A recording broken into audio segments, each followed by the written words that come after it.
लेकिन आज 5 साल के बाद आज किसी भी गोवन से बात कीजिए, वो कहता है गोवा बीजेपी तो कांग्रेस से भी ज्यादा भ्रष्ट पार्टी निकली।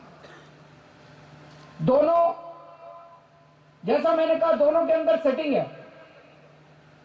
जब बीजेपी ने पिछली बार चुनाव लड़ा था, मुझे बताया गया वो पारिकर साहब शाह कमीशन रिपोर्ट लेके घर घर घूमा करते थे, मैं इनको जेल भेजूंगा, मैं इनको जेल भेजूंगा। किसी को जेल भेजा 5 साल के अंदर? किसी को जेल नहीं भेजा, किसी को इंक्वायरी तक नहीं की किसी। जैसे ही चुनाव खत्म हुआ वैसे ही भूल गए शाह कमीशन रिपोर्ट को और कांग्रेस वालों के साथ हाथ मिला लिया उन्होंने।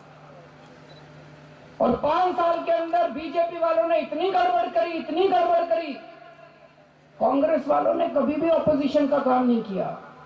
कांग्रेस वाले भी अपने घर जाके बैठ गए और अब चुनाव में आए हैं। कांग्रेस वाले क्या कह रहे हैं वोट मांगने के लिए कि अब हमारी बारी है, हमें वोट दो, अब गोवा को लूटने की हमारी बारी है।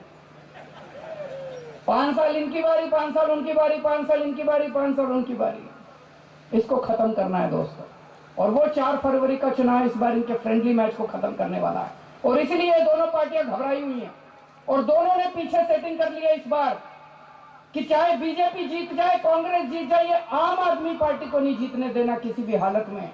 क्योंकि अगर आम आदमी पार्टी जीत गई तो बीजेपी के भी करप्ट नेता जेल जाएंगे और कांग्रेस के भी करप्ट नेता जेल जाएंगे, दोनों के करप्ट नेता जेल जाएंगे।